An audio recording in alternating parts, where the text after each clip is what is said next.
اگر مسلمانوں کے بچوں نے یہ کر دیا اور یہ حقیقت ہے، پھر تو اسلام پوری دنیا پر غالب آ گیا ہے۔ یہ ہے بنیاد غازی علم الدین شہید کے وار کی، یہ ہے بنیاد غازی عامر چیمہ شہید کے وار کی، یہ ہے بنیاد غازی ملک ممتاز حسین قادری شہید کی 27 گولیوں کی، یہ ہے بنیاد غازی خالد اور فیصل خان کے وار کی۔ یہ ضیائی قانون نہیں ہے، کہتے ہیں جی 295C ضیاء الحق کا بنایا قانون ہے، تو پھر 302 جو ہے وہ کس کا بنایا ہوا قانون ہے؟ کہتے نہیں، وہ قصاص کا قانون تو قرآنی قانون ہے۔ توہین رسالت کے مرتکب مجرم کے سر کو تن سے جدا کرنے کا قانون بھی قرآنی قانون ہے۔ جیسے تم نے دفعات کی تعزیرات کی دفعات میں اس کا نام 302 رکھا، اس کا 295C رکھ دیا۔ تو حضرت فاروق اعظم رضی اللہ تعالیٰ عنہ کی غیرت ایمانی اور ان کے اس بنیاد پر اسلام دشمنوں کی آنکھ میں آپ کھٹکتے تھے۔ 22 لاکھ مربع میل پہ جو اسلام کے جھنڈے گاڑ دے، وہ کیوں نہ ہر غیر مسلم کی آنکھ میں کھٹکے گا۔ چنانچہ ابو لولو فیروز نامی ایک مجوسی آگ کے پجاری نے حضرت فاروق اعظم کی ذات جب برداشت نہ ہوئی، بدھ کا دن ہے 26 ذوالحجہ، فجر کا وقت ہے، مسجد نبوی محراب نبوی مصلی نبوی پر آپ پر اس نے خنجر سے وار کیا۔ وہ زہر میں بجھا ہوا خنجر اس کے زخموں کی تاب نہ لا کر آخر ذوالحجہ میں آپ کا انتقال ہوا، جامع شہادت نوش کیا آپ نے۔ یکم محرم الحرام کو اتوار کے دن حضرت صہیب رومی رضی اللہ تعالیٰ عنہ کی اقتداء میں آپ کا جنازہ ادا ہوا اور آپ کی تدفین اس مقام پر ہوئی کہ دھرتی پہ وہ واحد مقام ہے جہاں اللہ کی رحمتیں سب سے زیادہ اترتی ہیں۔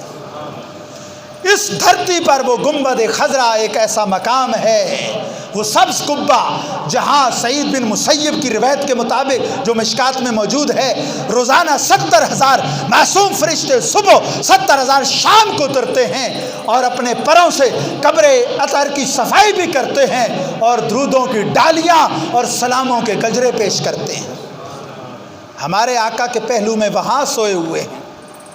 اعلیٰ حضرت کہتے ہیں، محبوب رب عرش سبز قبہ میں پہلو میں جلوہ گاتی کو عمر کی ہے۔ نام لینے سے بو بکر و عمر کے تو بگڑتا ہے، دیکھ آقا تو پہلو میں سلائے ہوئے ہیں۔ یہ ہیں شیخین کریمین۔ ہمارے آقا انہیں یوں ہی اپنے دامن میں رحمت میں لے کر اٹھیں گے۔ جامع ترمذی میں سرکار ایک مرتبہ مسجد میں آئے تو دونوں مبارک ہاتھوں سے دونوں یاروں کا ہاتھ پکڑا ہوا ہے۔ صحابہ دیکھ کے حضور کو مسکرائے تو سرکار بھی مسکرائے اور فرمایا، ہاکذا نبعث یوم القیامہ، اے صحابہ ہم تو قیامت میں بھی یوں ہی اٹھیں گے، دانے ابو بکر ہوں گے، بائیں فاروق اعظم ہوں گے۔ لقد استبشر اہل السماء باسلام عمر بن الخطاب۔ جبریل امین جو سید الملائکہ ہیں وہ آ کے کہتے ہیں، آقا تو آسمان والے بھی خوشیاں منا رہے ہیں۔ یہ حضرت عمر ہیں، زخموں سے چور و چور ہیں، آخری وقت ہے، نزا کا عالم ہے۔ ایک بندے کو جاتے دیکھا جس کے تیبن جو ہے وہ لٹک رہا تھا اور گھسٹ کے وہ چل رہا تھا، جیسے متکبرانہ چال ہوتی ہے۔ آپ نے اس وقت بھی اس کو تنبیہ فرمائی، آخری وقت میں بھی نماز کی تلقین کی، اور وہ نماز جو آپ پڑھا رہے تھے آپ کو اٹھا لیا گیا، اس میں بھی آپ نے آرڈر دیا کہ نماز مکمل کی جائے۔ حضرت عبد الرحمن ابن عوف نے آگے بڑھ کے وہ نماز مکمل کرائی اور حضرت صہیب رومی نے آپ کا جنازہ پڑھایا۔ آپ کی زندگی کا تو خیر ایک ایک نقش ہمارے لیے مشعل راہ ہے۔ اپنی اور آپ سب کی اصلاح کے لیے صرف ایک بات کر کے بات ختم کرتا ہوں۔ مشہور واقعہ ہے کہ اسلم نامی آپ کے خادم ساتھ تھے۔ رات کو جب آپ دورہ فرماتے تھے رعایا کے حالات سے واقفیت کے لیے، ایک گھر کے پاس آپ نے ایک مائی صاحبہ اور ان کی بچی کی یہ گفتگو سنی۔ مائی بچی کو کہتی ہے اٹھ کے دودھ میں پانی ملا دو۔ بچی بار بار کہتی ہے کہ امیر المومنین نے منع کیا ہے۔ وہ کہتی ہے امیر المومنین کون سا دیکھ رہے ہیں؟ آپ یہ گفتگو سن رہے تھے۔ اپنے غلام اسلم کو کہا کہ اس گھر کا پتہ نوٹ کرو۔ اپنے سارے بیٹوں کو بٹھایا اور کہا کہ کوئی شادی کا خواہش مند ہے عبداللہ ابن عمر نے کہا کہ میں تو شادی شدہ ہوں، عاصم نامی آپ کے بیٹے کے بارے میں کہا کہ اس کا نکاح کر دیں۔ اس صاحبزادی سے، یعنی معیار دیکھیں ہمارے خلفائے راشدین کا، تقوی اور طہارت، کہ وہ بچی جو کہتی ہے کہ امیر المومنین نہیں دیکھ رہے لیکن رب العالمین تو دیکھ رہا ہے، اس پرہیزگار بچی سے جب آپ نے، امیر المومنین نے اپنے صاحبزادے کا نکاح کیا، ان کے عقد سے ایک بچی پیدا ہوئی۔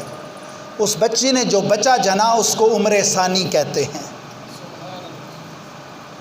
حضرت فاروق اعظم کی بہو کے نواسے عمر بن عبدالعزیز، جن کی شان عدالت یہ تھی کہ جس دن ایک آدمی نے دیکھا کہ بھیڑیا ریوڑ پہ جھپٹا ہے، بکری اٹھائی ہے اس نے کہا ہو نہ ہو آج عمر بن عبدالعزیز فوت ہو گئے۔ جیسے خود فاروق اعظم کی وفات پر پہاڑوں سے اتر کے ایک چرواہے نے شور مچایا کہ فاروق اعظم فوت ہو گئے، لوگوں نے کہا تمہیں کیا خبر پہاڑوں پہ رہنے والے؟ اس نے کہا کہ مجھے یوں خبر ہوئی ہے کہ پہلے شیر اور بکری ایک گھاٹ پہ پیتے تھے، آج درندہ جو ہے وہ بکریوں پہ حملہ آور ہوا ہے۔ اور اب تو ظلم جب عروج پکڑ جائے تو ہم سمجھتے ہیں کوئی کھوتا، کوئی گدھا، کوئی بیوقوف، کوئی جاہل، کوئی دین دشمن، کوئی قادیانیت نواز، کوئی قادیانی اور رافضیوں کو پروموٹ کرنے والا ہم پہ نافذ ہو گیا ہے۔ یہ ہمارے حکمران تھے، ان کی شہادت تاریخ رقم کر گئی ہے۔